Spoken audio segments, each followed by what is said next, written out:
اللهم صل على سيدنا محمد يا رب صل الحمدللہ نحمدہ ونصلی علی رسولہ الکریم۔ سورہ جاسیہ کا رکوع نمبر 2 اور 25ویں پارے کا رکوع نمبر 18 آج میں شروع کروں گا۔ مختصر لفظی ترجمہ مختصر گرامر کے ساتھ ہو چکا ہے، تفسیر شروع ہوگی۔ بسم اللہ الرحمن الرحیم، اعوذ باللہ من الشیطان الرجیم، بسم اللہ الرحمن الرحیم۔ وسخر لکم ما فی السماوات وما فی الارض، اچھا، اللہ الذی سخر لکم البحر لتجری الفلک فیہ بامرہ وَلِتَبْتَغُوا مِن فَضْلِهِ وَلَعَلَّكُمْ تَشْكُرُونَ۔ سورہ جاسیہ کا جو مضمون چل رہا تھا، اللہ نے فرمایا کہ زمین اور آسمان میں بہت بڑی بڑی نشانیاں ہیں ان لوگوں کے لیے جو اللہ کے وجود، اللہ کی توحید پر ایمان لانا چاہتے ہیں۔ تِلْكَ آیات اللہ نتلوہا علیک بالحق، اللہ فرماتے ہیں یہ آیات ہم آپ کو سناتے ہیں حق کے ساتھ۔ اور پھر اللہ نے فرمایا کہ جو لوگ اس کا کے منکر ہیں وہ بہت بڑے گناہ گار ہیں، بہت بڑے جھوٹے ہیں۔ وَيْلٌ لِكُلِّ أَفَّاكٍ أَثِيمٍ، تباہی ہے ان لوگوں کے لیے جو بہت بڑے جھوٹے اور بڑے گناہ گار ہیں۔ یعنی نبی صلی اللہ علیہ وسلم سچے ہیں، ان کے مقابلے میں جو آپ کا انکار کر رہے ہیں وہ چھوٹے جھوٹے نہیں بلکہ بہت بڑے جھوٹے ہیں وہ۔ اب قرآن پھر دلائل دے رہا ہے۔ دیکھیں یہ چونکہ مکی صورتیں ہیں نا، تو حضرت عائشہ رضی اللہ تعالی عنہ سے بخاری میں حدیث منقول ہے کہ اللہ تعالیٰ نے مکہ میں، جو حدیث کا مفہوم میں آپ کے سامنے بیان کر رہا ہوں، کہ اللہ تعالیٰ نے مکہ میں احکام نازل نہیں کیے، زیادہ احکام، شراب حرام ہونا، سود کا حرام ہونا، یہ زیادہ احکام نازل نہیں کیے، بلکہ ان کے دل میں توحید کو، آخرت پر ایمان کو بٹھایا۔ اس لیے مکہ والی آیتوں میں تکرار بہت ہے، بار بار آخرت، توحید، اللہ کا وجود، کیونکہ مشرکین میں جو کافر لوگ تھے ان میں کچھ مشرک تھے، اللہ کے وجود کو مانتے تھے لیکن ساتھ میں غیروں کو شریک کرتے تھے۔ کچھ ایسے تھے جو توحید کے قائل تھے لیکن آخرت کے منکر تھے، وہ کچھ ایسے تھے جو اللہ کے وجود ہی کا سرے سے انکار کر دیا کرتے تھے، کوئی خدا نہیں ہے، زمانہ ہے جو سب کچھ کر رہا ہے، جس کو ملحد کہا جاتا ہے، ایتھیسٹ کہا جاتا ہے۔ تو قرآن نے ان لوگوں کو زیادہ فوکس کیا ہے، اور آج بھی اسی کی ضرورت ہے۔ آج بھی لوگوں میں وسوسے، شکوک و شبہات بہت زیادہ پیدا ہو گئے ہیں، تو اس لیے قرآن کے جو مکی دور کی آیتیں ان میں زیادہ تر اس چیز کو فوکس کیا گیا ہے کہ آپ اللہ کے وجود پر ایمان لاؤ، اللہ کی توحید پر ایمان لاؤ، اس بات پر ایمان لاؤ کہ محمد صلی اللہ علیہ وسلم اللہ کے سچے پیغمبر ہیں، کیونکہ اگر آپ نبی کو بیچ سے نکال دیتے ہیں تو پھر آپ کا اور اللہ کا رابطہ کیسے ہوگا؟ اللہ آپ سے کیا چاہتا ہے یہ کون بتائے گا آپ کو؟ تو اس ایسے اللہ کا ماننا نہ ماننا برابر ہے۔ پھر تو نبی کی رسالت پر زیادہ دلائل دیے گئے ہیں، اور آخرت کے وجود پر کہ موت کے بعد دوبارہ زندگی ہے۔ تو ان صورتوں میں بھی بار بار انہی مضامین کا تکرار ہے۔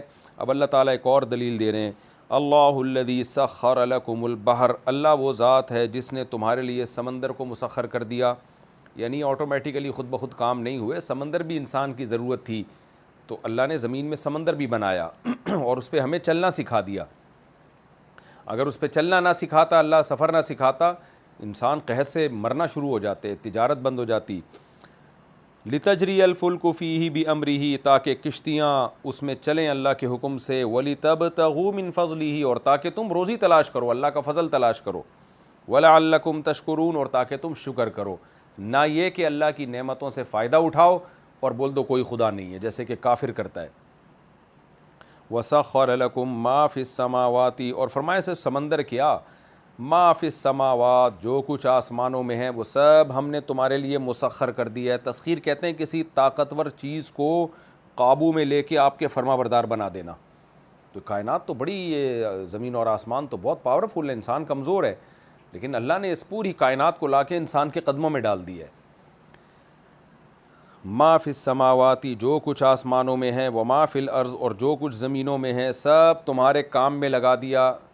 اس کا آسان ترجمہ یہ کیا جاتا ہے کہ ان سب کو تمہاری خدمت میں لگا دیا ہے، تمہارے کام میں لگا دیا ہے، کیونکہ اصل میں تو مسخر کرنا کہتے ہیں نا، جیسے سرکش گھوڑا ہو یا کوئی بھی بہت طاقتور ہو، اس کو لا کے آپ کے فرما بردار بنا دیا، اس کو آپ اس کی لگام آپ کے ہاتھ میں دے دی، اس کا کنٹرول آپ کے ہاتھ میں دے دیا۔ تو کائنات کا کنٹرول ہمارے ہاتھ میں دینے کا مطلب کیا ہے؟ مطلب یہ کہ سب کچھ ہماری خدمت میں ہے، ہمارے کام میں لگا دیا اللہ نے اس کو، یہ سب ہماری خدمت کر رہے ہیں۔ وما فی الارض، اور جو کچھ زمینوں میں ہے، جمیعاً، سب کا سب، منہ، اللہ نے اپنی طرف سے، یہ اللہ کا کام ہے۔ کتنا زبردست اس میں قرآن میں حکم بیان کیا، اور حقیقت یہ ہے کہ اسلام سے پہلے جو شرک تھا نا دنیا میں جس نے انسان کو ذلت کی پستیوں میں ڈال دیا تھا، انسان نے دیکھا سورج چمکتا ہوا نظر آیا، اس کے سامنے جھک گیا، کوئی آگ کے سامنے جھک گیا، کسی نے گائے کو ماں بنا لیا، ماتا اور معبود بنا لیا۔ اس آیت نے ان تمام نظریات کی نفی کر دی ہے۔ اللہ نے کہا یہ سب تمہارے نوکر ہیں، سورج تمہارا نوکر، تمہارے کام میں، تمہاری خدمت میں۔ خادم کبھی معبود نہیں ہوتا، خادم کو رسپیکٹ بھی نہیں دی جاتی ہے۔ یعنی اللہ نے بتا دیا کہ تم قابل عزت ہو، اگر سجدہ ہوگا تو سورج تمہیں سجدہ کرے، نہ کہ تم سورج کو سجدہ کرو، آگ تمہیں سجدہ کرے، گائے تمہیں سجدہ کرے، وہ تمہارے سامنے جھکے گی گائے، تم اس کو معبود نہیں بناؤ گے، یہ پتھر تمہارے سامنے جھکیں گے، تم تھوڑی ان کے سامنے جھکو گے۔ یہی وجہ ہے کہ اللہ نے فرشتوں کو آدم کے سامنے جھکایا۔ تو انسان کو جو انسانیت کی معراج پہ لے کر گیا ہے وہ قرآن لے کر گیا ہے۔ یہ 1400 سال پہلے یہ آیتیں نازل ہو رہی ہیں، جب انسان ہر طاقتور چیز کو معبود بنا کے اس کی عبادت شروع کر دیتا تھا، تو اللہ نے بتا دیا کہ یہ ساری کائنات، دیکھیں کتنا مبالغہ ہے اس آیت میں، وَسَخَّرَ لَكُمْ، اللہ نے تمہارا خادم بنا دیا، ما فی السماوات، جو کچھ آسمانوں میں، من بھی نہیں، ماں بے جان چیزوں کے لیے بھی اطلاق ہوتا ہی نہیں، جاندار اور بے جان سب چیزیں تمہاری خدمت میں، وما فی الارض، اور جو کچھ زمین میں وہ بھی، جمیعاً سب کا سب، منہ، اللہ نے یہ اپنی طرف سے کیا یہ کام، انسان کے بس میں نہیں تھا یہ۔ تو سب کچھ جب ہماری خدمت میں ہے تو یہ جو ہماری خدمت کرے ہم اس کی عبادت کیوں کریں بھائی، ہم اس کے سامنے کیوں جھکیں؟ سرونٹ کے سامنے، ملازموں کے سامنے کوئی بھی نہیں جھکتا۔ ان فی ذلک لآیات لقوم یتفکرون، ہاں یہ جو ماں کا لفظ ہے نا بے جان چیزوں پہ اطلاق ہوتا ہے، تو عین ممکن ہے اس میں جو مقرب فرشتے ہیں وہ داخل نہ ہوں، تبھی ہمیں فرشتوں کے احترام کا حکم ہے۔ لیکن اگر ہم ماں کے میں عموم لے کر جائیں اور فرشتے بھی داخل کر دیں تو بھی آیت پہ کوئی اشکال نہیں ہوگا، کیونکہ فرشتے بھی بہت سارے کام اس کائنات میں کر رہے ہیں اور وہ فائدہ بالآخر انسانوں ہی کی طرف لوٹتا ہے، تو وہ بھی اس لحاظ سے ہمارے ہی خدمت گزار ہوئے۔ ان فی ذلک لآیات لقوم یتفکرون، بے شک اس میں بڑی بڑی نشانیاں ہیں ان لوگوں کے لیے جو خوب غور و فکر سے کام لیتے ہیں، صحیح سمت پہ سوچتے ہیں۔ جو کام نہیں لیتے وہ تو بس ان سب چیزوں کو اتفاقی واقعہ سمجھتے ہیں، اتفاق سے سب کچھ ایسا ہو گیا۔ ناشکرے لوگ ہیں، جو شکر گزار ہیں بولتے ہیں بھائی ہمارے رب نے ان سب کو ہماری خدمت پہ لگایا ہے، ہم نہیں مسخر کر سکتے تھے۔ آپ دیکھیں نا پہلے ابھی صورت گزر چکی ہے، اس میں کیا ہے کہ اللہ فرماتے ہیں جب تم ان جانوروں کی پشت پہ اور سمندروں میں جہازوں کی پشت پہ سوار ہو تو کہو سبحان الذی سخر لنا ھذا، پاک ہے وہ ذات ہر عیب سے جس نے ان سب کو ہمارے فرما بردار بنایا۔ یہ اتنے بڑے بڑے جہاز انسان کے فرما بردار بن کے چلتے ہیں کیونکہ اللہ نے انسان کو ایسا دماغ دیا ہے کہ اس نے سمندر کی پشت پہ پہاڑوں جیسے جہاز چلا دیے۔ اگر اللہ یہ دماغ ہمیں نہ دیتا تو انسان کا یہ کمال نہیں ہے کہ خود ایسا دماغ ڈیزائن کر لیتا۔ تو کافر بہت بڑی جرت کرتا ہے اللہ پر، وہ کہتا ہے یہ دماغ خود بخود آٹومیٹیکلی ایسا بن گیا ہے کہ جس نے اتنے بڑے بڑے جہاز بنا لیے۔ بھائی آٹومیٹیکلی نہیں ہوا، یہ سب اللہ کی تخلیق ہے۔ تو اللہ کا ہم پر احسان ہے کہ ہمیں ایسا دماغ دیا کہ اس دماغ سے ہم نے لوہے کو جہاز بنا کے سمندر کی پشت پہ اتار دیا ہم نے، اور ہواؤں میں جہازوں کو اڑا دیا۔ یہی اس آیت کا مضمون ہے کہ جو فرما بردار لوگ ہیں وہ کہتے ہیں اللہ ہر عیب سے پاک ہے، یہ اس کا کمال ہے کہ اس نے ان سب چیزوں کو ہمارے لیے مسخر کر دیا۔ وما كنا له مقرنین، ہم میں طاقت نہیں تھی، یعنی خود سے ہم یہ سب کچھ نہیں کر سکتے تھے کہ اتنی بڑی بڑی چیزوں کو اپنے کام میں ہم لگا دیتے۔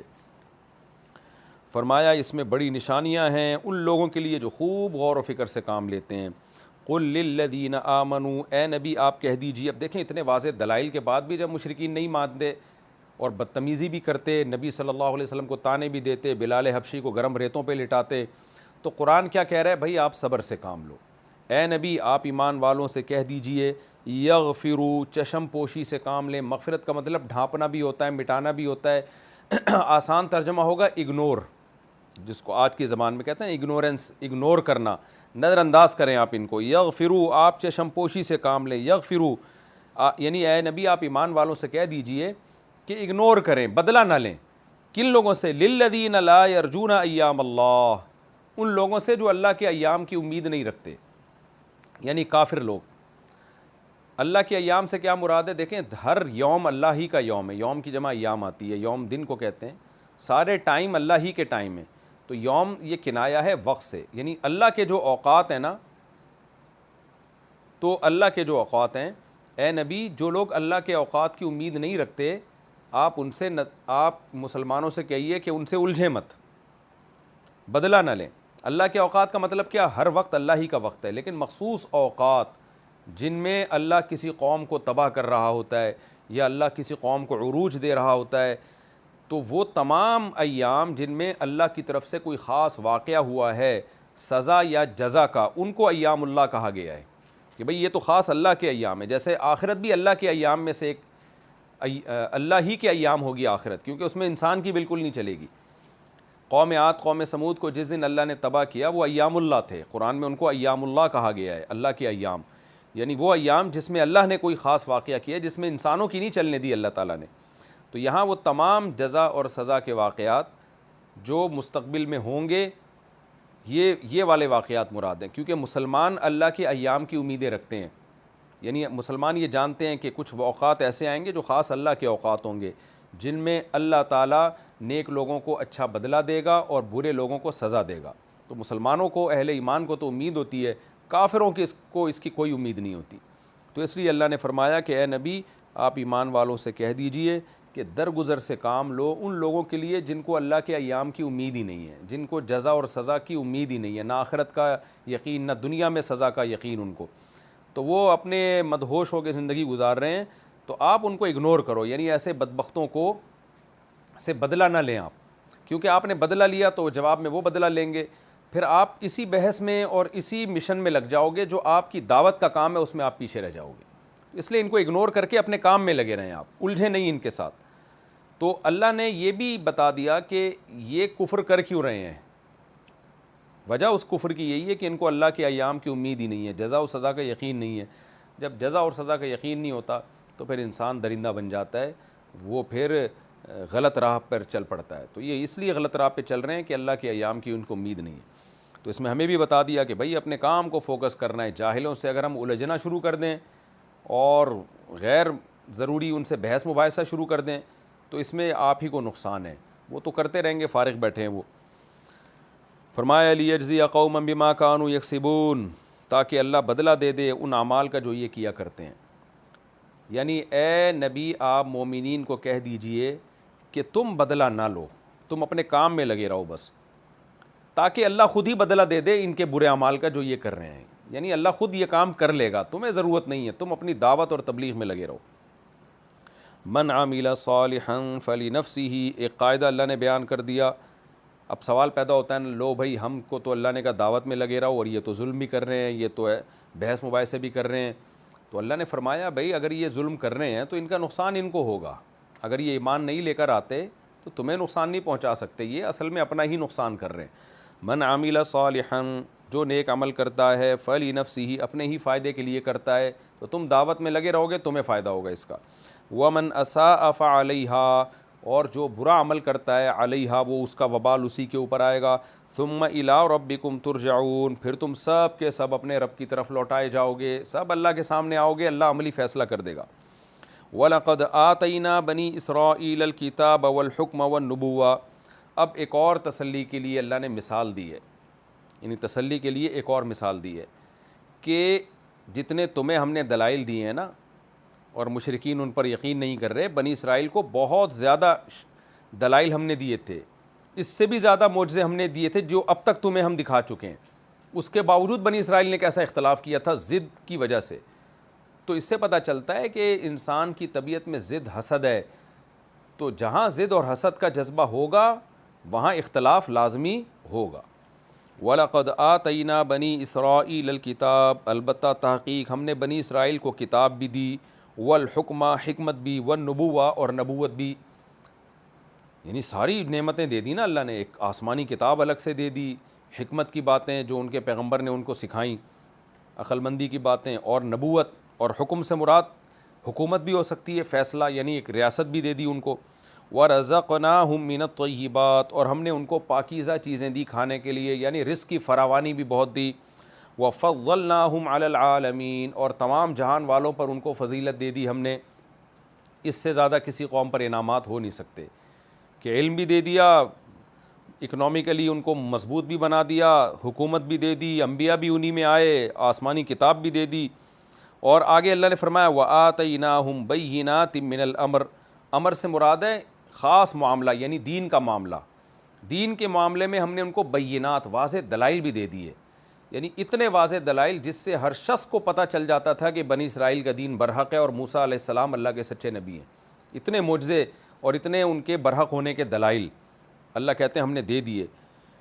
تو دلائل کی دنیا میں بھی غالب کیا، میدان جہاد کی دنیا میں بھی غالب کیا، علم کی دنیا میں بھی غالب کیا۔ تو اس سے زیادہ کسی قوم پر احسانات ہو نہیں سکتے، اور معیشت کی دنیا میں بھی غالب کیا، اکنومیکلی بھی بہت مضبوط بنایا۔ ورزقناہم من الطیبات سے پتہ چلا، لیکن اللہ فرماتے ہیں فَمَا اخْتَلَفُوا إِلَّا مِن بَعْدِ مَا جَاءَهُمُ الْعِلْمُ بَغْيًا بَيْنَهُمْ، اس کے بعد تو ان میں اختلاف ہونا ہی نہیں چاہیے تھا، سارے اللہ کے نیک بن کے زندگی گزارتے، اس کے باوجود اختلاف ہوا۔ فرمایا پس انہوں نے اختلاف نہیں کیا إِلَّا مِن بَعْدِ مَا جَاءَهُمُ الْعِلْمُ، مگر ان کے پاس علم آنے کے بعد، علم حق کا علم، سب کو پتہ تھا صحیح کیا ہے غلط کیا ہے، اس کے باوجود اختلاف کیا۔ بنی اسرائیل میں اختلاف ہوئے کہ حدیث میں آتا ہے 72 فرقے بنے ان کے، یعنی کچھ لوگ تو صحیح رہے ان 72 میں سے، لیکن میجورٹی نے دین برحق سے ہٹ گئی۔ وہ کیوں ہٹ گئی بھائی؟ جب میجورٹی دین برحق سے، کیوں وہ موسیٰ علیہ السلام کی نافرمانی کرنے لگے، اور موسیٰ علیہ السلام کے دنیا سے جانے کے بعد کتنوں نے جہاد سے منہ موڑا، کتنوں نے حق سے منہ موڑا، تورات میں تحریفیں کرنا شروع کر دیں، یہ سب کچھ کیوں ہوا؟ کیا علم نہیں تھا ان کے پاس؟ کیا دلائل کی دنیا میں کمزور تھے؟ نہ، اللہ فرماتے ہیں بغیم بینہم، آپس میں ضد کی وجہ سے، بغین کا مطلب ایک دوسرے پہ سرکشی کی وجہ سے، پہلے بغض پیدا ہوتا، نفرت پیدا ہوتی، پھر اپنی ضد نکالنے کے لیے دوسرے سے اختلاف کرتے، جو آج امت مسلمہ میں ہو رہا ہے۔ بعض جو وہ علماء جو برحق علماء نہیں ہیں، میں ان کی بات کر رہا ہوں، پتہ ہوتا ہے کہ میرا فریق غلطی پر نہیں ہے، میں غلط کر رہا ہوں، لیکن صرف اپنے مسلک کو پروموٹ کرنے کے لیے، اپنے مریدوں کو مطمئن کرنے کے لیے جھوٹ بولا جاتا ہے، قرآن و حدیث میں تحریف کی جاتی ہے، اور غلط مسائل بیان کیے جاتے ہیں، صرف اس لیے کہ ایک بات میں نے جب کر دی ہے تو میں اس پہ ڈٹا رہوں، میں اسے رجوع نہ کروں۔ تو یہ آج بھی پایا جاتا ہے، اس امت میں بھی یہی پایا جاتا ہے۔ آپ توحید پر بیان کتنا کر لو، لیکن جو توحید پرست نہیں ہے وہ تعویلات ہی کرتے رہیں گے بیٹھ کے۔ آپ کسی قادیانی کے سامنے ختم نبوت پہ دلائل کی انبار لگا دیں، آپ اس کو بتائیں کہ مرزا غلام احمد کی یہ کتابیں ہیں، اس سے صاف پتہ چلتا ہے کہ یہ شریف انسان نہیں تھا، نبوت تو دور کی بات ہے، لیکن ٹس سے مس نہیں ہوگا آدمی۔ وجہ کیا ہے؟ بغض۔ تو یہ بغض ہے، ضد ہے، جس کی وجہ سے کافر مسلمان نہیں ہوتا، اور مسلمان میں جو باطل فرقے پہ چل رہا ہے وہ اس باطل کو چھوڑتا نہیں ہے۔ نبی نے فرمایا تم یہود و نصارہ کو فالو کرو گے، یعنی جو برائیاں ان میں تھیں تمہارے اندر بھی آئیں گی، تو سیم ہمیں وہ برائیاں نظر آ رہی ہے امت مسلمہ میں۔ تو اور جو باطل مذہبی رہنما ہے، باطل پیر ہیں، مشائخ ہیں، ان میں نظر آ رہا ہے کہ آپ دلائل کے انبار لگا دو وہ نہیں ہلتے بھائی اپنی جگہ سے۔ تو اللہ نے بتایا کہ اے نبی یہ سب کچھ ان میں اس لیے ہوا تھا ضد کی وجہ سے۔ تو بعض دفعہ ضد انسان کو حق سے روکتی ہے۔ علماء کہتے ہیں کہ نفس کے جو حملے ہیں نا وہ بہت خطرناک ہوتے ہیں۔ بعض دفعہ انسان یہ سمجھتا ہے کہ میں حق بیان کر رہا ہوں اور میں تبلیغ کا فریضہ ادا کر رہا ہوں، اور لیکن ہوتا اندر اس کے دل ہے جو اس کو غلط چیز کی طرف لے کے جا رہا ہوتا ہے۔ حب جاہ ہے یا حب مال ہے، مال کی لالچ یا جاہ کی لالچ، یا کسی سے نفرت اور بغض ہوتا ہے جس کو پہ وہ حق کا لیبل لگا کے بیان کر رہا ہوتا ہے۔ تو اللہ نے فرمایا کہ جب انہوں نے کیا ایسا تو یہ مشرکین بھی تو انسان ہی ہے نا، تو صحابہ کو تسلی دی جا رہی ہے کہ یہ بھی حق کی مخالفت کریں گے، کیونکہ بنی اسرائیل کو اتنے معجزے مل کے بھی حق کی مخالفت کی انہوں نے، تو یہ کیوں نہیں کریں گے؟ تو یہ انسانوں میں ہوتا ہے، حق پرست بھی ہوتے ہیں، باطل پرست بھی ہوتے ہیں، تو آپ نے اپنے کام میں لگے رہنا ہے۔ ان ربک یقضی بینہم یوم القیامۃ فیما کانوا فیہ یختلفون۔ اب ایک سوال پیدا ہوتا ہے، اللہ اچھا پھر تو باطل اسی طرح چلتا رہے گا وہ تو قیامت تک؟ تو باطل تو کبھی ختم ہی نہیں ہوگا۔ اللہ نے فرمایا بھائی قیامت اللہ نے رکھی اس لیے کہ عملی فیصلہ اللہ قیامت کے دن کر دے گا۔ دنیا میں یہ جنگ اسی طرح چلے گی حق اور باطل کی، دونوں فریق چلتے رہیں گے، اہل حق بھی اہل باطل بھی، تو غم نہیں کرنا، اپنے اہل حق نے اپنے کام میں لگے رہنا ہے، پریکٹیکلی فیصلہ اللہ قیامت کے دن کر دے گا۔ فیما کانوا فیہ یختلفون، ان مسائل میں جن میں یہ اختلاف کیا کرتے تھے۔ ثم جعلناک علی شریعۃ من الامر، اے نبی بنی اسرائیل کے بعد پھر ہم نے آپ کو بنایا ہے ایک ایسے راستے پر، من الامر اس دین کے معاملے میں، یعنی اس دین کے معاملے میں ایک شریعت پر ہم نے آپ کو چلا دیا، ایک شریعت ہم نے آپ کو دے دی جس پہ ہم نے آپ کو کر دیا، یعنی چلا دیا ہم نے آپ کو۔ تو اس کو اللہ نے الگ شریعت اس لیے کیا ہے، لیکن بیسک تو تمام انبیاء کی شریعت ایک ہی ہوتی ہے۔ عقائد میں کوئی اختلاف نہیں ہوتا، لیکن فروعی مسائل میں اختلاف ہوتا ہے۔ یہودیوں کو الگ مسائل دیے گئے تھے، ان کی نماز کا طریقہ الگ تھا، نمازوں کی ٹائمنگ الگ تھی، عیسائیوں کی الگ تھی، تو مسلمانوں کو ایک شریعت دی گئی ہے۔ تو اللہ فرماتے ہیں اب ہم نے آپ کو ایک خاص شریعت دے دی بنی اسرائیل کے بعد، فاتبعھا، اب آپ نے اس کو فالو کرنا ہے، آپ نے اس سے اختلاف نہیں کرنا، اب آپ نے اس کو فالو کرنا ہے۔ وَلَا تَتَّبِعْ أَهْوَاءَ الَّذِينَ لَا يَعْلَمُونَ، اب آپ نے اس شریعت کو چھوڑ کر ان لوگوں کی خواہشات کے پیچھے نہیں چلنا جن کے پاس کوئی نالج ہی نہیں ہے، علم ہی نہیں ہے، جو مشرکین مکہ ہیں۔ تو جیسے بنی اسرائیل سے ہمارا مطالبہ تھا کہ جو شریعت دی گئی ہے اس کو فالو کرنا، اس سے ہٹنا نہیں ہے، تو اے نبی ہمارا مطالبہ آپ سے اور آپ کی امت سے بھی یہی ہے کہ اس شریعت کو اب آپ نے فالو کرنا ہے۔ اِنَّهُمْ لَن يُغْنُوا عَنْكَ مِنَ اللَّهِ شَيْئًا، سوال پیدا ہوتا ہے، پوری دنیا ایک طرف ہے، اللہ کا قرآن ایک طرف ہے، ہم اس شریعت کو فالو کریں گے تو لوگ تو نقصان پہنچائیں گے، تو اللہ نے تسلی دی اہل ایمان کو اور نبی صلی اللہ علیہ وسلم کو کہ یہ لوگ لن یغنوا عنک من اللہ شیئا، اللہ اگر کوئی نقصان پہنچانے کا ارادہ کر لے تو یہ آپ کو ذرا بھی فائدہ نہیں پہنچا سکتے، یعنی پہلے اللہ ہے، مخلوق بعد میں، تو اللہ کا حکم ہے کہ آپ نے شریعت کو فالو کرنا ہے۔ تو اگر دیکھیں نبی سے تو اس کا امکان تھا ہی نہیں کہ اللہ کی شریعت کو چھوڑیں، بولے ہمیں سمجھانے کے لیے بتایا جا رہا ہے کہ جب نبی کے لیے یہ حکم ہے تو تمہاری کیا حیثیت ہے، تو بتایا جا رہا ہے نبی صلی اللہ علیہ وسلم کو کہ اگر بفرض محال آپ صلی اللہ علیہ وسلم نے ان کی باتوں کو فالو کرنا شروع کر دیا اس ڈر سے کہ کہیں یہ نقصان نہ پہنچائے، تو اللہ کی طرف سے جس عذاب کا خطرہ ہے اسے یہ لوگ ٹال نہیں سکتے، یعنی اللہ سے ہمیں زیادہ ڈرنا چاہیے۔ تو نبی میں اس کا امکان نہیں تھا، لیکن نبی کے توسط سے ہمیں سمجھایا جا رہا ہے۔ وَإِنَّ الظَّالِمِينَ بَعْضُهُمْ أَوْلِيَاءُ بَعْضٍ، اور فرمایا ظالمین میں بعض کے دوست ہیں، تو ظالمین ایک دوسرے کو فیور کرتے ہیں، اور اللہ ولی المتقین، اللہ متقین کا دوست ہے۔ تو اگر آپ شریعت کو چھوڑیں گے تو آپ ظالمین کے دوست بن جائیں گے، لیکن اللہ کی دوستی ختم، اور آپ اگر شریعت کو فالو کریں گے تو ان ظالمین کی دوستی تو ختم ہو جائے گی لیکن اللہ کی دوستی شروع ہو جائے گی۔ تو ظاہر ہے واللہ ولی المتقین، اللہ پرہیزگاروں کا دوست ہے، تو اللہ کی دوستی تمام دوستیوں پہ غالب، کیونکہ اس سے زیادہ طاقتور کوئی نہیں ہے۔ آگے اللہ فرماتے ہیں ھذا بصائر للناس، یہ بصیرت کی باتیں ہیں لوگوں کے لیے۔ بصیرت کہتے ہیں عقل مندی کی باتوں کو، ہم کہتے ہیں نا بصیرت کی آنکھیں کھولو، یعنی دل کی آنکھیں کھولو، دل سے سوچو، تو بصیرت کی جمع بصائر، تو دل کی آنکھیں جب انسان کھولتا ہے تو عقل و شعور سے کام لیتا ہے، تو اللہ فرماتے ہیں یہ عقل و شعور کی باتیں ہیں لوگوں کے لیے۔ ھذا سے مراد قرآن، یعنی قرآن دانش مندی کی باتیں ہیں لوگوں کے لیے، جو عقل مند ہوگا غور کرے گا اس کو پتہ چلے گا کہ قرآن وہ باتیں کر رہا ہے جو عقل مندوں کی باتیں ہوتی ہیں، عقل مندی کی باتیں ہوتی ہیں اور عقل مندوں کی باتیں ہوتی ہیں۔ تو ھذا بصائر للناس، یہ عقل مندی کی باتیں ہیں، دانش مندی کی باتیں ہیں لوگوں کے لیے، یعنی یہ سے مراد یہ قرآن جو ہے وہدن، اور اس میں یہ ہدایت بھی ہے، ورحمۃ لقوم یوقنون، اور یہ رحمت ہے ان لوگوں کے لیے جو یقین کرنے والے ہیں، جو اس پر یقین کر کے ایمان لے ہیں ان کے لیے رحمت ہے۔ ام حسب الذین اجترحوا السیئات ام نجعلہم کالذین آمنوا وعملوا الصالحات۔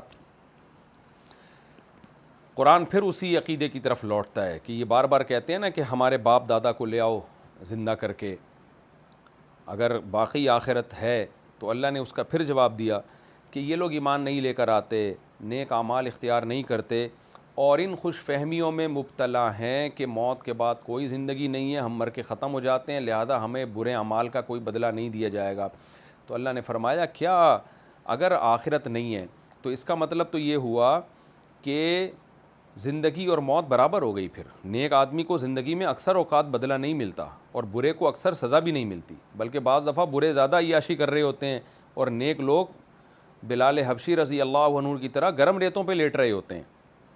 تو اس لیے اللہ نے فرمایا کہ یہ کیسے ممکن ہے کہ آخرت نہ ہو، حساب و کتاب نہ ہو، کیونکہ اگر حساب و کتاب نہیں ہے تو یہ اللہ پہ الزام ہے، یہ تو پھر اللہ کی طرف غلط بات منسوب ہوگی کہ اللہ نے پیدا کر کے چھوڑ دیا، اچھوں کو بدلہ بھی نہیں دے رہا اور بروں کو کوئی سزا بھی نہیں دے رہا، سب برابر۔ تو اس لیے اللہ نے فرمایا ام حسب الذین اجترحوا السیئات، کیا گمان کر رکھا ہے ان لوگوں نے جو برے اعمال کماتے ہیں، کیا وہ یہ سمجھتے ہیں ان نجعلہم، کہ ہم بنا دیں گے ان کو کالذین آمنوا وعملوا الصالحات، ان لوگوں کی طرح جو ایمان لائے اور نیک اعمال کیے۔ کس طرح بنا دیں گے ان لوگوں کی طرح؟ سواء محیاہم ومماتہم، کہ برابر ہوگی ان کی زندگی بھی اور ان کی موت بھی، یعنی جیسے زندگی برابر ہے تو موت بھی ایسے ہی ہوگی۔ تو اگر آپ آخرت کا انکار کرتے ہو اس کا مطلب یہی ہے کہ موت جیسے زندگی میں بعض دفعہ نیک لوگوں کو کچھ تھوڑا بہت بدلہ مل جاتا ہے، لیکن بروں کو بھی تو عیاشی مل جاتی ہے. تو جیسے دنیا میں حساب نہیں ہے، آخرت میں بھی نہیں ہوگا، سب ختم. تو اللہ کہتے ہیں کیا یہ گمان کر رکھا ہے تم لوگوں نے اللہ کے بارے میں؟ تو اگر یہ گمان ہے تمہارا، ساء ما یحکمون، کتنا برا فیصلہ ہے جو یہ لوگ کرتے ہیں. ساء فعل تعجب ہے، یعنی اللہ گویا تعجب کر رہے ہیں. اللہ کو تو تعجب نہیں ہوتا، لیکن قرآن ہم سے ہمارے لب و لہجے اور ہمارے اسلوب میں بات کرتا ہے نا. لب و لہجے کا مطلب جو اسلوب اختیار کرتا ہے وہ تو وہی جو عام فہم ہو. تو اللہ فرماتے ہیں ساء ما یحکمون، کتنا برا ہے وہ فیصلہ. حکم یحکمون کا معنی فیصلہ کرنا، جو تم کر رہے ہو اللہ کے بارے میں، کہ اللہ مار کے مٹی کر کے ختم کر دے گا. یہاں 100 انسانوں کے قاتل بھی گزرے ہیں، وہ بھی مر کے مٹی ہو کے ختم. اور 100 انسانوں کی جان بچانے والے بھی گزرے ہیں، وہ بھی مر کے مٹی ہو کے ختم. تو سب برابر ہو جائیں گے. اللہ کہتے ہیں یہ میرے بارے میں تم یہ گمان کر رہے ہو، یہ کیسی بات ہے؟ یہ مضمون قرآن نے اور بھی کئی جگہ بیان کیا. ام نجعل المتقین کالفجار، کیا ہم پرہیزگار اور بروں کو برابر کر دیں گے؟ تو یہ بہت جگہ پر یہ قرآن نے مضمون بیان کیا. یہ رکوع الحمدللہ ہمارا کمپلیٹ ہو گیا. اب ہم اگلے رکوع کی طرف چلتے ہیں. سورہ جاسیہ کا رکوع نمبر 3 اور 25ویں پارے کا رکوع نمبر 19. بہت چھوٹا سا رکوع ہے، مختصر لفظی ترجمہ ہوگا، پھر مختصر گرامر کے ساتھ پھر انشاءاللہ اس کی تفسیر ہوگی. بسم اللہ الرحمن الرحیم. وَخَلَقَ اللَّهُ السَّمَاوَاتِ وَالْأَرْضَ بِالْحَقِّ، اور بنایا ہے اللہ نے آسمانوں کو اور زمینوں کو حق کے ساتھ. دیکھیں حق کا مطلب یہ آیت بہت جگہ آئی ہے نا کہ حق کے ساتھ بنایا. حق کے ساتھ کیا مطلب کیا ہے؟ کسی حکمت سے بنایا. ہم جب کوئی کام کرتے ہیں اس کے پیچھے کوئی حکمت ہوتی ہے تو لوگ کہتے ہیں بالکل ٹھیک کیا تم نے حق کے ساتھ. حق کے یعنی متلبسم بالحق، یہ ایسا کام ہے جو حق کے ساتھ ملا ہوا ہے، یعنی ٹھیک کیا ہے تم نے. اور اگر ہم کوئی کام ایسی بیکار کرتے ہیں، کوئی مقصد نہیں ہے، تو لوگ کیا کہتے ہیں؟ یار یہ آپ نے باطل کے ساتھ کیا، یعنی یہ کام ملا ہوا ہے باطل کے ساتھ، یعنی یہ کام ہی باطل ہے، باطل کی صفت کے ساتھ ملا ہوا ہے، یہ تو غلط کیا آپ نے. اس کے کوئی تک بنتا نہیں ہے، اس کی کوئی لاجک بنتی نہیں ہے. تو جہاں بھی قرآن کہتا ہے نا اللہ نے آسمانوں کو حق کے ساتھ پیدا کیا، وہاں مقصد ہوتا ہے با مقصد پیدا کیا، کسی حکمت سے پیدا کیا. کیونکہ کافر کا یہ عقیدہ ہے کہ ایسے ہی پیدا ہو گیا، بس خود بخود دھماکہ ہوا اور خود بخود کوئی بھی حکمت نہیں ہے، بس ظاہر اتفاقی باتوں کی کوئی حکمت تھوڑی ہوتی ہے، ہو گیا کہ اتفاق سے. تو یہ مطلب ہوتا ہے اس آیت کا. چونکہ یہ بہت دفعہ یہ قرآن میں آیت آئی ہے تو اس لیے اس کو ایکسپلین کرنا ضروری ہے. وَخَلَقَ اللَّهُ السَّمَاوَاتِ وَالْأَرْضَ بِالْحَقِّ، اللہ نے آسمانوں اور زمین کو پیدا کیا کسی حکمت کے ساتھ، حق کے ساتھ. وَلِتُجْزَىٰ، اور اس لیے بھی پیدا کیا تاکہ بدلہ دیا جائے. كُلُّ نَفْسٍ بِمَا كَسَبَتْ، ہر نفس کو ان اعمال کا جو اس نے کیے ہیں. وَهُمْ لَا يُظْلَمُونَ، اور لوگوں پر ظلم نہ ہو، یعنی کوئی اچھا کر کے جائے تو اس کو اچھے کا بدلہ ملے. اللہ نے اس کو بھی ظلم قرار دیا ہے کہ کوئی نیکی کرے اور اس کو بدلہ ہی نہ ملے اس کا. افرأیت من اتخذ الہہ ہواہ، بھلا بتائیے اس شخص کے بارے میں. افرأیت کا لفظی ترجمہ ہوگا کیا آپ نے دیکھا، لیکن اس کا جو مفہوم بنتا ہے وہ کیا کہ ذرا بتائیں تو صحیح اس کے بارے میں، یعنی ایک تعجب کے لیے یہ لفظ استعمال ہوتا ہے. ہم بھی کہتے ہیں یار ذرا اس بندے کے بارے میں تم کیا رائے قائم کرتے ہو جو یہ کر رہا ہو، مطلب وہ غلط آدمی ہے جو یہ حرکت کر رہا ہے. تو یہ اس مفہوم میں اس آیت کو آپ لیجئے.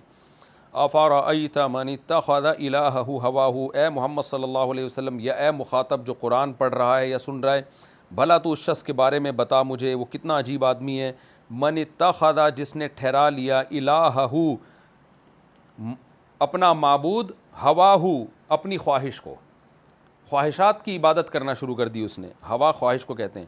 وَأَضَلَّهُ اللَّهُ، اور اللہ نے گمراہ کر دیا اس کو، عَلَىٰ عِلْمٍ، علم کے باوجود، علم پر ہوتے ہوئے، یعنی اس کو صحیح پتہ ہے، اس کے باوجود اللہ نے اس کو گمراہ کر دیا. ایک تو گمراہی ہوتی ہے نا، پتہ ہی نہ ہو حق کیا ہے باطل کیا ہے. اللہ کہتے ہیں علم کی باوجود اللہ نے اس کو گمراہ کیا. اس کو پتہ ہے علم ہے صحیح کیا ہے غلط کیا ہے، پھر بھی ہٹ دھرم اتنا ہے کہ اللہ نے اس کو غلط راستے پہ چلنے کی توفیق دی. وَخَتَمَ عَلَىٰ سَمْعِهِ، اور اللہ نے اس کے سمع کانوں پر مہر لگا دی. وَقَلْبِهِ، اور اس کے دل پر بھی مہر لگا دی. وَجَعَلَ عَلَىٰ بَصَرِهِ غِشَاوَةً، اور بنا دیا اس کے آنکھوں پر پردہ، اب اس کو راستہ نظر نہیں آتا. فَمَن يَهْدِيهِ، پس کون ہے جو ایسے شخص کو ہدایت دے سکتا ہے، من بعد اللہ، اللہ کے بعد، یعنی اللہ کے گمراہ کرنے کے بعد ایسے شخص کو کون ہدایت دے سکتا ہے. افلا تذکرون، تو تم نصیحت حاصل کیوں نہیں کرتے. وقالوا، اور یہ لوگ کہتے ہیں، ما ہی الا حیاتنا الدنیا، نہیں ہے یہ مگر ہماری دنیاوی زندگی. یعنی حیات صرف یہ دنیاوی زندگی ہی ہے، نموتو جس میں ہم مرتے بھی ہیں، ونحیا اور ہم زندہ بھی ہوتے ہیں، یعنی پیدا بھی ہوتے ہیں مرتے بھی ہیں، یہی دنیا کی زندگی ہے بس، وما یہلکنا الا الدہر اور ہمیں ہلاک نہیں کرتا مگر زمانہ، یعنی یہ موت اور زندگی زمانے کے تصرفات ہیں، کوئی آخرت نہیں ہے اور کوئی اللہ نہیں ہے، یہ زمانہ ہے وہ جو ہمیں زندہ بھی کرتا ہے موت بھی دیتا ہے۔ وما لہم بذالک من علم، اللہ کہتے ہیں نہیں ہے ان کے پاس اس بارے میں کوئی علم۔ علم سے مراد میں نے بار بار آپ کو بتایا، علم کا ترجمہ کبھی دلیل سے بھی ہوتا ہے، کہ نہیں ہے ان کے پاس اس دعوے پر کوئی دلیل۔ دلیل سے ترجمہ کیوں ہوتا ہے؟ اس لیے ہوتا ہے کہ جب آپ کے پاس کوئی دلیل ہوتی ہے تو اس دلیل کی بیس پر آپ کے پاس علم حاصل ہوتا ہے، جب دلیل ہی نہیں ہوتی تو علم ہی نہیں ہوتا۔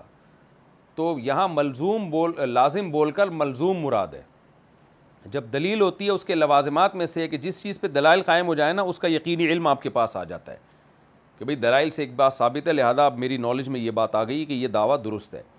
تو دلائل کے لوازمات میں سے ہے علم، تو لازم بول کر ملزوم مراد ہے، یعنی یہ ہر زبان میں ایسا ہوتا ہے کہ ایک لفظ بول کے آپ دوسری چیز مراد لیتے ہیں جو اس کے لوازمات میں سے ہوتی ہے۔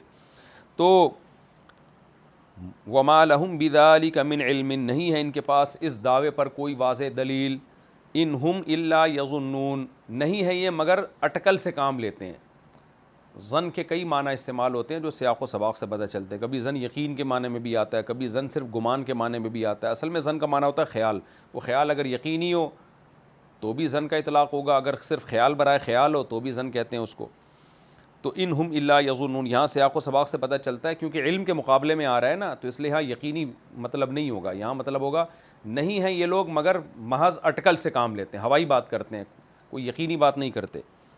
وَإِذَا تُتْلَىٰ عَلَيْهِمْ آيَاتُنَا بَيِّنَاتٍ اور جب ان پر تلاوت کی جاتی ہیں ہماری واضح آیات، مَا كَانَ حُجَّتَهُمْ نہیں ہوتی ان کی دلیل، حجت یعنی ان کی بحث صرف یہی ہوتی ہے، إِلَّا أَن قَالُوا نہیں ہوتی مگر صرف یہ لفظ، ایتو بِآبَائِنَا إِن كُنتُمْ صَادِقِينَ لے آؤ ہمارے باپ دادا کو اگر تم سچے ہو، یعنی زندہ کر کے لے آؤ، اس کے علاوہ ان کے پاس کوئی دلیل نہیں ہے، اسی کو دلیل قرار دیتے ہیں آخرت کے انکار کی۔ قُلِ اللَّهُ يُحْيِيكُمْ اے نبی آپ کہہ دیجئے اللہ ہے جو تمہیں زندگی دیتا ہے، ثُمَّ يُمِيتُكُمْ پھر وہی تمہیں موت دیتا ہے، ثُمَّ يَجْمَعُكُمْ إِلَىٰ يَوْمِ الْقِيَامَةِ پھر وہ تمہیں جمع کرے گا قیامت کے دن، لا ریب فیہ جس کے واقع ہونے میں کوئی شک نہیں ہے، وَلَٰكِنَّ أَكْثَرَ النَّاسِ لَا يَعْلَمُونَ لیکن اکثر لوگ یقین نہیں رکھتے، جانتے نہیں ہیں کہ واقعی قیامت قائم ہوگی، اسی وجہ سے انکار کرتے ہیں۔ یہ رکوع بھی الحمدللہ ہمارا لفظی ترجمہ ہو گیا، بہت آسان رکوع ہے، میں اس کی تفسیر کی طرف چلتا ہوں۔ یہ بہت چھوٹا آسان لیکن بہت اہم رکوع ہے، جو آج جو الحاد اور ایتھیزم دنیا میں پھیل رہا ہے نا، اس کی جڑیں اس رکوع نے کاٹ دی ہیں، تو اس کو آپ غور سے سنیے گا۔ اللہ فرماتے ہیں وَخَلَقَ اللَّهُ السَّمَاوَاتِ وَالْأَرْضَ بِالْحَقِّ اللہ نے آسمانوں اور زمینوں کو کسی حکمت کے ساتھ پیدا کیا ہے۔ یہ یہاں پر سیکولر لوگوں کی جڑیں کاٹ ڈالی کہ اگر ہم آخرت کا یقین نہیں رکھتے اور ہم ڈارون کی اور ان چیزوں پہ بلیو کرتے ہیں، اس کا مطلب اس کا کوئی مقصد، اتنا بڑا کام دنیا میں ہو گیا اور وہ اتفاق سے ہو گیا اور خدا نے ایویں ہی بنا دیا، اس کو کوئی مقصد پیش نظر ہے ہی نہیں، تو اتنا بڑا کام اللہ کیسے کر سکتا ہے؟ بلا وجہ بنا دیا، بس اس کو عیش کرو، نائٹ کلبوں میں جاؤ، کھاؤ پیو، موج مستی کرو، مر کے ختم ہو جاؤ۔ تو یہ پہلی دلیل ہے، اس کا ان لوگوں کے پاس، ملحدین کے پاس کوئی جواب نہیں ہے۔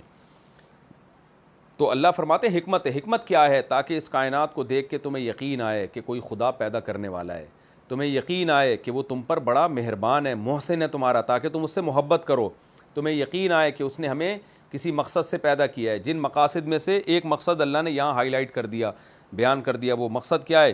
وَلِتُجْزَىٰ كُلُّ نَفْسٍ بِمَا كَسَبَتْ اور اس لیے بھی پیدا کیا، وہ حکمتوں میں سے ایک حکمت یہ بھی ہے کہ ہر نفس کو اس کے کیے کا بدلہ دیا جائے۔ کیا مطلب؟ کہ انسان جب اس کائنات میں غور کرے گا تو اس کو یقین آئے گا کہ اس کا کوئی خالق ہے، پھر وہ سوچے گا کہ وہ خالق مجھ سے کیا چاہتا ہے، تو وہ پیغمبروں کی طرف جائے گا، تو پیغمبر اسے بتائیں گے کہ یہ حلال ہے، یہ حرام ہے، یہ برا ہے، یہ اچھا ہے۔ اور ظاہر ہے جس امتحان کے بعد بدلہ نہ ہو وہ امتحان نہیں ہوتا، تو ان تمام باتوں سے استدلال کر کے وہ اس نتیجے پہ پہنچے گا کہ پیغمبروں کا جو یہ دعویٰ ہے نا کہ موت کے بعد زندگی ہے، یہ دعویٰ پیغمبروں کا بالکل ٹھیک ہے، اس کائنات کو دیکھ کے ہمیں پتہ چلتا ہے کہ یہی مقصد ہوگا اللہ کا پیدا کرنے کا، تو پیغمبر جو بات کہہ رہے ہیں اس کو مان لینی چاہیے، وہ فطرت کو اپیل کرتی ہے، وہ فطرت کے خلاف نہیں ہے، نہ کسی سائنس کے خلاف ہے، سائنسی دعووں کے، نہ مشاہدے کے خلاف ہے، نہ فطرت کے خلاف ہے۔ تو اس لیے نتیجہ یہی پہنچے گا، یہاں تک پہنچے گا کہ وہ مانے گا کہ ہر نفس کو اپنے کیے کا بدلہ ملنا ہے۔ وَهُمْ لَا يُظْلَمُونَ، کیا زبردست دلیل دی ہے قرآن نے کہ اگر نفس کے اچھے کا بدلہ اس کو نہیں ملنا تو یہ بھی ظلم ہے انسان پر۔ کتنے لوگ ہیں، میں نے مثال دی نا، جنہوں نے 100 انسانوں کی جانیں بچائی ہیں، کیا ان کو بدلہ مل گیا اس نیکی کا دنیا میں؟ ظاہر ہے مل نہیں سکتا۔ کتنا ایوارڈ دے دیں گے آپ ان کو؟ کتنے لوگ ہیں جو ماں باپ کی ساری زندگی خدمت کرتے ہیں، کیا ان کو اس نیکی کا دنیا میں بدلہ ملتا ہے؟ نہیں ملتا، بلکہ بہت ساری دنیا کی نعمتوں سے محروم ہو جاتے ہیں وہ۔ تو بہت کچھ ہے، بہت کچھ انسان نیکیاں کرتا ہے، نہیں ملتا۔ تو اللہ کہتے ہیں میری نظر میں یہ بھی ظلم ہے۔ کوئی بھی گورنمنٹ جو ہے، جب کوئی گورنمنٹ کے لیے بہت بڑا کام کرے اور گورنمنٹ اس کو فیور نہ دے تو اس گورنمنٹ کو ظالم سمجھا جاتا ہے۔ تو اللہ کہتے ہیں دنیا میں یہ جب کوئی گورنمنٹ کے لیے کوئی اچھا کرے، اس کو گورنمنٹ بدلہ نہ دے تو لوگ اس گورنمنٹ کو برا سمجھتے ہیں۔ تو مجھ پہ تم نے کیسے یقین کر لیا کہ دنیا میں کتنے لوگ بڑی بڑی نیکیاں کر کے آئیں گے اور میں ان کو اچھائی کا بدلہ نہیں دوں گا؟ حالانکہ اللہ کے لیے جائز ہے کہ وہ بدلہ نہ دے، لیکن اللہ کہتے ہیں میں اس کو ظلم سمجھتا ہوں۔ تو دنیا میں بدلہ نہیں ملتا، یہ آخرت میں ملے گا، لہذا آخرت یقینی ہے۔ اور یہ میں نے کائنات بنائی ہے بتانے کے لیے کہ تمہارا حساب و کتاب ہوگا اور جو اچھے ہیں ان کو اچھائی کا بدلہ ملے گا، کیونکہ ایسا ہو نہیں سکتا کہ جس شخص پہ بھی کوئی نیکی کرے اور اس کو اس کا بدلہ نہ دیا جائے۔ افرأیت من اتخذ الہہ ہواہ، کیونکہ یہ والا پورا رکوع ہی ایتھیس لوگوں کے خلاف ہے جو بار بار کہتے ہیں ہمارا کوئی خدا نہیں ہے، ہمارا کوئی معبود نہیں ہے۔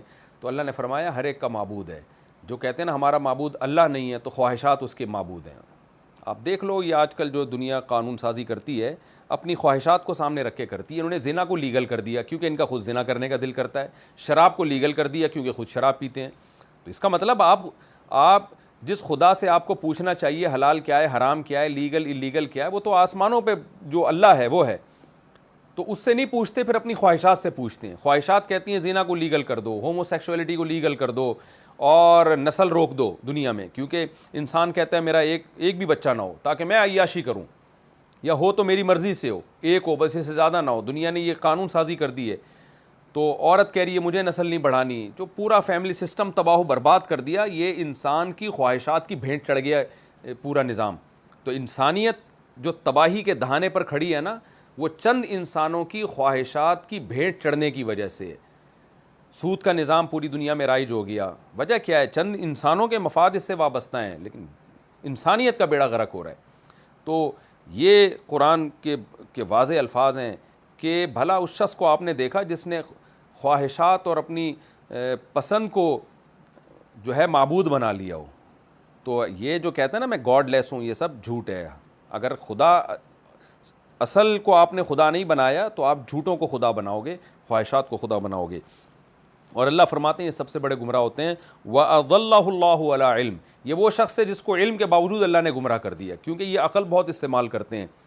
تو عقل بھی ہے ان کے پاس، ان کو صحیح نالج بھی ہے، پتہ ہے کہ ہم جو بات کر رہے ہیں وہ غلط ہے، اس کے باوجود اللہ نے ان کو گمراہ کیا ہے، کیونکہ زیادہ تر پڑھے لکھے لوگ اس برائی میں مبتلا ہیں۔ تو کیوں گمراہ کیا؟ ضدی، تکبر اور ہٹ دھرم۔ تو اس بیس پہ اللہ نے ان کو، دیکھیں گمراہی کے دو اسباب ہوتے ہیں، ایک علم نہ ہونا، ایک علم ہونے کے باوجود تکبر کی وجہ سے، جیسے شیطان جو گمراہ ہوا ہے نا، وہ کم علمی کی وجہ سے نہیں، کبر کی وجہ سے، حسد کی وجہ سے۔ تو اللہ فرماتے ہیں ان کو اللہ نے علم کے باوجود گمراہ کر دیا۔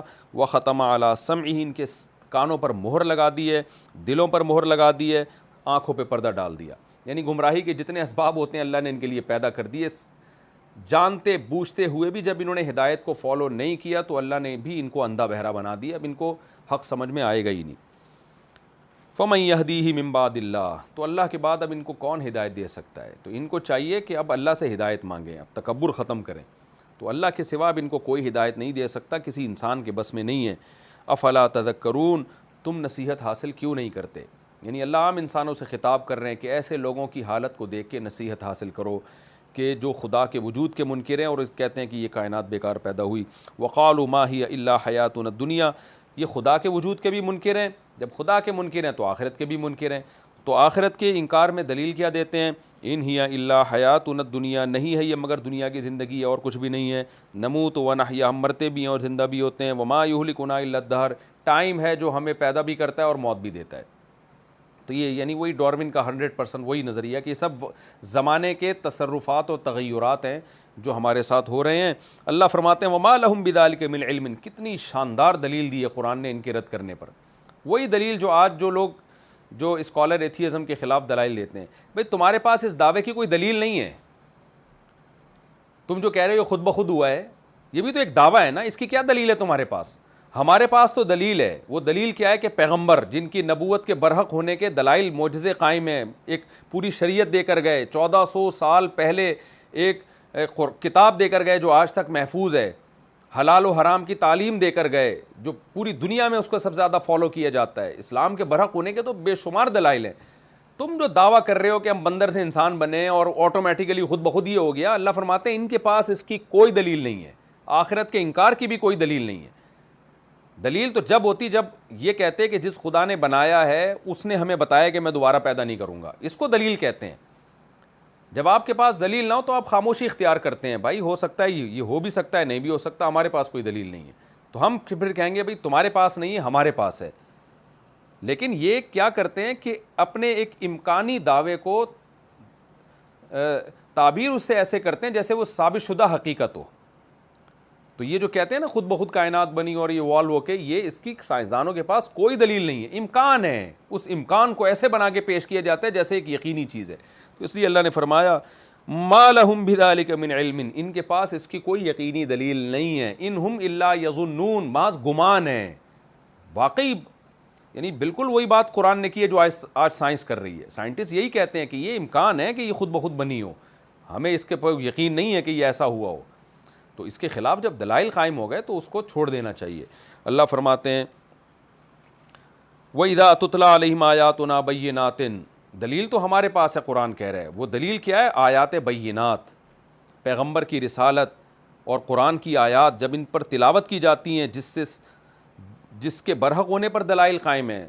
دیکھیں آخرت دوبارہ ہوگی کہ نہیں ہوگی، موت کے بعد دوبارہ زندگی ہے یا نہیں ہے، اس کے لیے عقلی دلیل نہیں چل سکتی، کیونکہ عقل سے یہ فیصلہ کر ہی نہیں سکتا۔ اس کے لیے دلیل چلتی ہے کہ جس نے بنایا ہے وہ اگر دعویٰ کرتا ہے کہ میں دوبارہ پیدا کروں گا، اور اس کا دعویٰ ہم تک یقینی ذرائع سے پہنچ جائے، جس کو مخبر صادق کہا جاتا ہے، سچے انسان کی خبر ہم تک پہنچ جائے جس کے سچ پر دلائل قائم ہو، تو ہم اس کی بات کو مان لیتے ہیں۔ اس کی مثال ایسے ہے، میں یہاں بیٹھا ہوں، مجھے اطلاع ملی کہ فلاں جگہ پہ کوئی بم پھٹا ہے، اب میرے پاس اس کی تصدیق یا تکذیب کا کوئی ذریعہ نہیں ہے سوائے اس کے کہ مجھے کوئی آ کے خبر دے۔ تو کسی نے آ کے خبر دی کہ ایسا ہوا ہے، تو میں اب کیا، میرے لیے دلیل کیا ہوگی؟ میں یہ دیکھوں کہ یہ خبر دینے والا سچا ہے یا جھوٹا، میں اس کی تفتیش کروں گا۔ اگر یہ ثابت ہو جائے کہ یہ سچ بولتا ہے تو میرے لیے یہ کافی ہے، کیونکہ میں وہاں تک پہنچ نہیں سکتا کہ جہاں یہ واقعہ ہوا ہے۔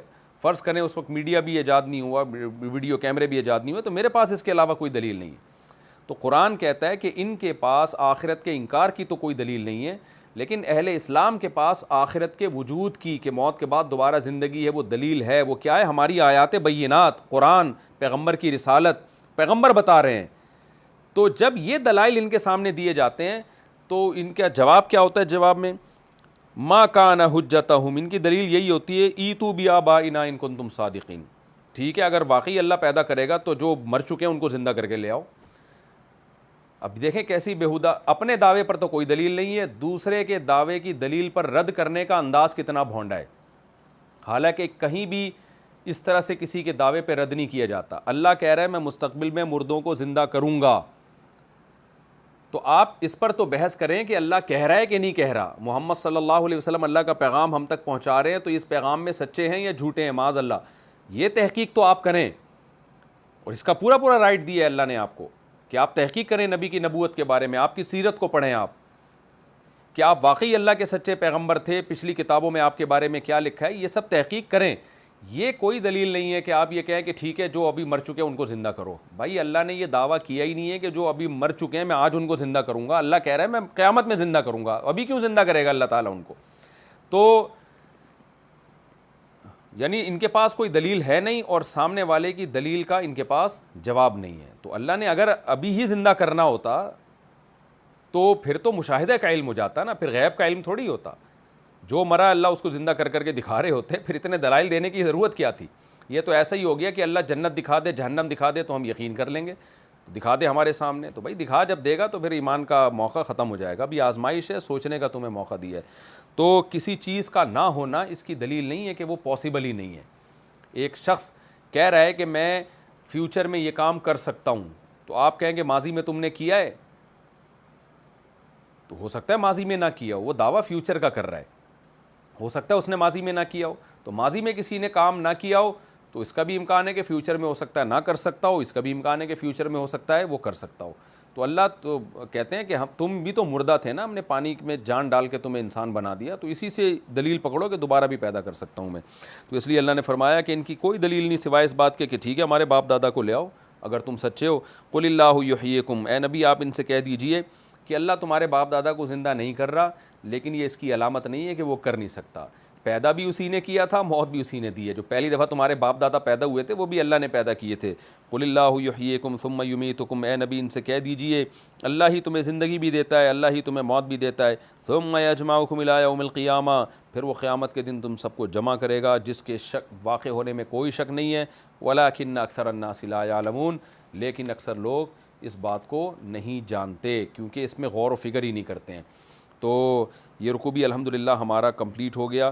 اب ہم انشاءاللہ اگلے ایپیسوڈ میں سورہ جاسیہ کا آخری رکوع یعنی رکوع نمبر 4 اور 25ویں پارے کا رکوع نمبر 20 ہم انشاءاللہ شروع کریں گے. اللہ تعالی ہمیں سمجھنے کی اور عمل کرنے کی توفیق عطا فرمائے. وما علینا الا البلاغ.